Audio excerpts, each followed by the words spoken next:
janeiro, a Receita Federal adota novas medidas na aduana entre o Brasil e o Paraguai. Ivair, o que muda a partir de 1º de janeiro?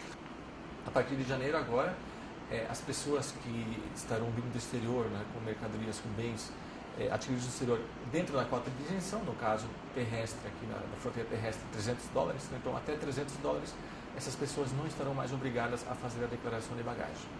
E para quem, como é que vocês vão saber se ela está consumindo ou não esse produto para que ela seja isenta? Sim, isso vai ser verificado caso a caso, justamente pela fiscalização. Isso não significa, essa nova regra não significa de nenhum modo que a Receita Federal vai afrouxar na fiscalização. É apenas uma situação diferente, ou seja, aqueles contribuintes, aqueles viajantes que estarão trazendo então bens dentro da cota, eles ficam desobrigados de fazer essa declaração. De resto, nada muda. A Receita Federal vai continuar fazendo o cadastramento das pessoas, justamente para registrar o uso da cota de isenção, porque quem vai para o Paraguai está trazendo bens até $300, está usando a cota de isenção. E a legislação, ela determina, né, ela estabelece que a pessoa tem direito a usar a cota de isenção apenas uma vez por mês. Então a Receita Federal vai fazer essa verificação também em relação ao conteúdo das mercadorias, se essas mercadorias têm destinação comercial ou não, se essas mercadorias estão sendo trazidas para o uso próprio da pessoa. Então isso vai ser feito com a fiscalização. As pessoas vão ser paradas, vão ser abordadas, vai ser feita a fiscalização, a verificação da bagagem, e estando tudo ok, se a pessoa se enquadrar naquela situação, realmente ela está trazendo bens para o seu uso, ela está trazendo bens até $300, essa pessoa vai ser liberada naturalmente. Se houver bens acima de $300, ela vai ser encaminhada para pagar o imposto. Então a medida ela vem privilegiar quem é turista e quem mora no entorno e que necessariamente busca alguns produtos no Paraguai? Na verdade, não só os moradores aqui da região, quaisquer viajantes, quaisquer pessoas residentes no Brasil que vão para o exterior e fazem lá algumas compras, né, viagem para o exterior. No retorno, então, estando dentro da cota, elas não precisam parar para fazer a DBA. Mas isso não significa que elas não vão poder ser paradas pela aduana. A fiscalização aduaneira vai poder parar essas pessoas para verificar se realmente está tudo ok. Vamos trazer para um exemplo mais próximo. Eu vou até o Paraguai, eu compro produtos que não ultrapassam $300. Eu passo pela aduana sem fazer a declaração. No momento em que eu chego, por exemplo, próximo de São Paulo e sou parada, o que acontece comigo ali? Sim, naturalmente em todos os pontos de fiscalização do território nacional, os servidores da fiscalização vai estar ciente dessa nova regra. Então, se a pessoa for parada em qualquer outro ponto, nesse exemplo, São Paulo, chegando lá, está com bens dentro da cota de isenção, né? Ou seja, bens em valor até $300. E se essa pessoa não está levando bens para uso comercial, se for para uso comercial, não existe cota de isenção. A cota de isenção só se aplica para bens para uso próprio, uso e consumo próprio da pessoa. Então, nessa situação, se estiver tudo ok, essa pessoa vai ser liberada, vai ser verificada, não vai se exigir nenhuma documentação dela. Agora, se, por exemplo, nessa situação a pessoa for parada e esses bens estiverem acima da cota de isenção, acima dos $300, e a pessoa não tiver feito o pagamento do tributo na entrada do país, esses bens vão ser apreendidos para aplicação de pena de perdimento. Para que as pessoas tenham mais claro, o que se caracteriza bens para revenda? Sim. Bom, esse conceito, ele traz um pouco de subjetividade, mas, de um modo geral, na Receita Federal, os servidores que fazem essa fiscalização, eles se apoiam em diversos recursos para poder presumir que aquela pessoa está levando bens para comércio ou não. Vou dar um exemplo, a pessoa está levando alguns bens, né, por exemplo, de informática, mas aí verifica no sistema de que ela passa todo mês e leva aqueles bens de informática. Naturalmente, aquela pessoa vai ser vista pela Receita Federal como alguém profissional daquela área, que revende esses bens. Agora, a pessoa vem e os registros da Receita Federal apontam que ela tem um emprego, ela é professor, por exemplo, né, e ela está indo para o Paraguai e está trazendo bens que, em princípio, não há uma evidência de que são para comércio. Então, nesse caso, essa pessoa vai ser vista como sendo alguém que está levando bens para o seu uso. Agora, claro, algumas situações são mais difíceis de analisar, outras não. Se a pessoa está trazendo, por exemplo, 50 bonecas do mesmo tipo, Né? É uma situação clara para comércio. Né? Mesmo que ela diga que tem um emprego fixo.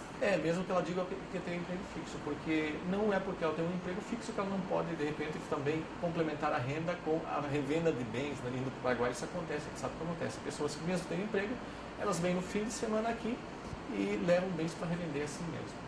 O senhor acredita que essa nova medida não vai ressuscitar ou não vai repatriar mais sacoleiros? Não, nós entendemos que não, porque não está sendo aumentado nenhum direito. Né? Continua a mesma regra e é importante a gente dizer aqui o seguinte, que para as fronteiras terrestres, né, existe inclusive uma limitação de unidades que podem ser trazidas, né, pelas pessoas. Então, se a pessoa vai para o Paraguai, ela pode trazer no máximo 30 itens, né, dos quais 10 deles podem ultrapassar $5, no máximo 10 itens, né, cada pessoa. Então, se a pessoa estiver trazendo 50 itens, mesmo que sejam itens diferentes, aquilo vai ser retido. O excedente, o que passar dos 30 itens, vai ser retido pela Receita Federal.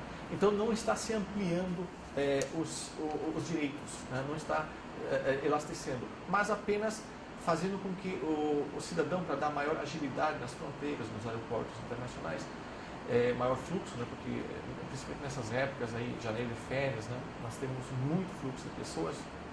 Então, é para dar maior agilidade, mas não mais facilidades em termos de direitos. A pessoa não vai poder comprar mais sem pagar imposto. Mas o que eu me refiro mais é a espécie do contrabando formiguinha, que as pessoas vão para lá, por exemplo, eu contrato 5 mulheres, cada uma diz que é para revender. Chega, passa sem o pagamento do imposto e vai para um dono só. Correto. Sim, existe, veja só, essa prática já existe hoje, né? Ela, com a atual sistemática, ela também existe. Porque, aquilo que eu falei, a Receita Federal não vai fiscalizar menos. Então, as pessoas vão continuar sendo paradas, né? Vamos continuar tendo uma fiscalização intensa nas aduanas.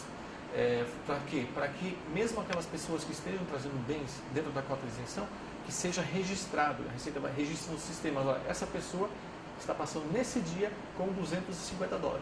Se ela vier antes dos 30 de um mês, no período de um mês, ela vai estar sujeita a pagar imposto sobre o total das mercadorias que vai trazer. Então, somente uma vez por mês é que ela pode usar essa isenção.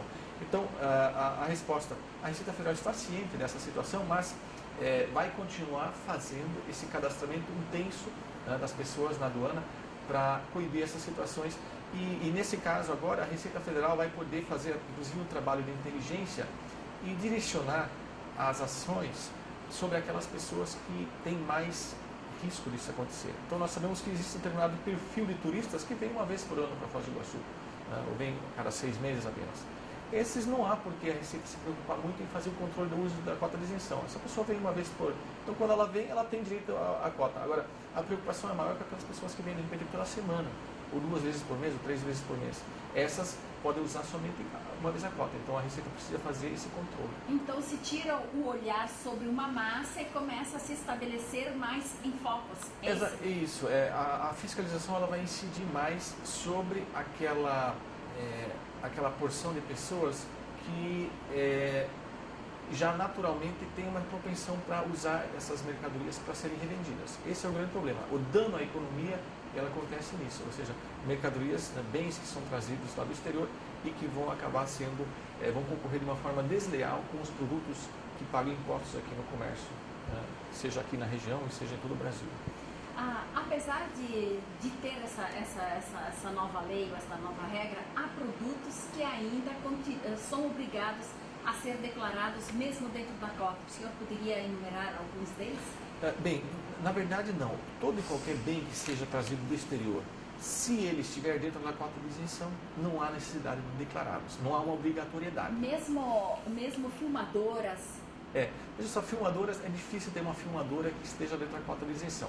Mas se houver uma filmadora que esteja dentro da cota de isenção, não há obrigatoriedade. Mas há essa possibilidade, há esse direito desse cidadão fazê-lo. Por quê? Por que é bom que ele faça isso? Porque exatamente computador, esses bens. Então, em hipótese, se houver algum deles que estiver dentro da cota, mas essa pessoa vai para o exterior, é bom que ela tenha essa declaração, porque se ela for levar esse bem numa outra viagem para o exterior, o que acontece? No retorno, ela vai ter que comprovar que aquele bem foi adquirido numa outra viagem.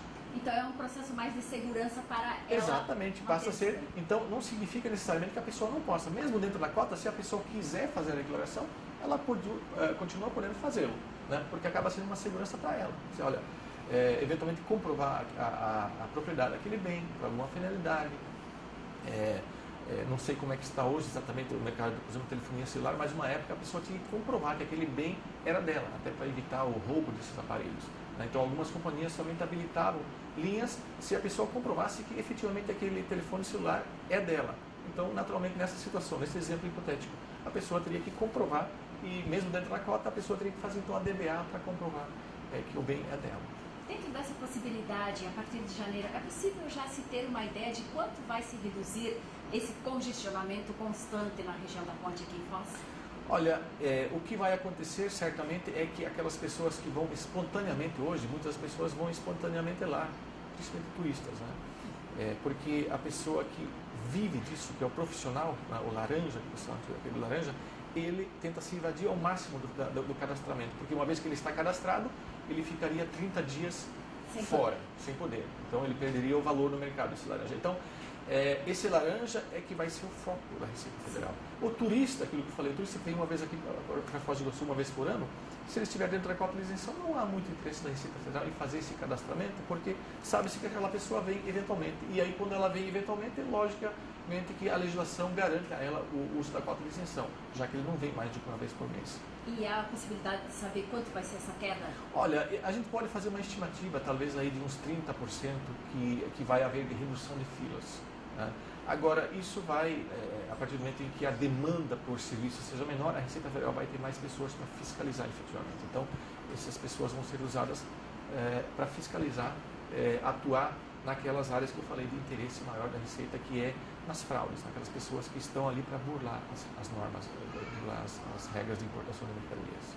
Raí, obrigada pela entrevista e um feliz ano novo.